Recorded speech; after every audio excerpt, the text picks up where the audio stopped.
নেশা তোমাকে শক্ত করে না, ভেঙে দেয়।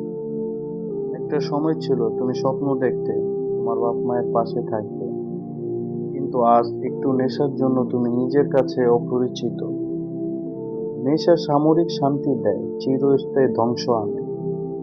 যে জিনিস বিবেক নষ্ট করে তাহা ইসলামের হারাম।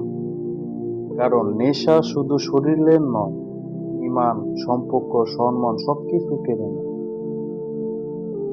আল্লাহ মানুষকে দুর্বল জানেন, তাই দরজা বন্ধ করেননি।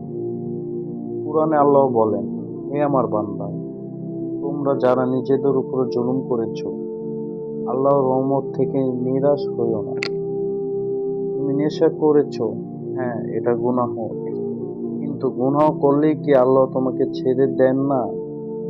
তওবা মানে ঠিক হওয়া নয়, তওবা মানে ফিরে আসা, চেষ্টা করা।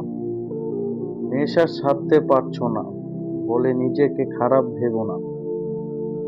আল্লাহ দেখেন তুমি কতবার পড়েছো, কতদূর চেষ্টা করেছো, তুমি কতবার পড়ে উঠতে চেয়েছো। একবার চোখ তুলে বলো, হে আল্লাহ, আমি পারছি না, আপনি আমাকে সাহায্য করুন। তোমার মায়ের দোয়া আজও তোমার অপেক্ষায়।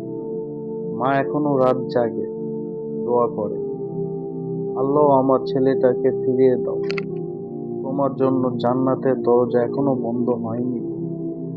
আজই ফিরে আসো, আগামীকাল নয়। নেশা তোমার পরিচয় না, তুমি আল্লাহর বান্দা। আজ যদি এক কদম আগাও, আল্লাহ তোমাকে 10 কদম এগিয়ে দেবে। ইসলাম তোমাকে ত্যাগ করেনি। নেশা ছাড়ো, নিজেকে বাঁচাও, আখিরাত বাঁচাও।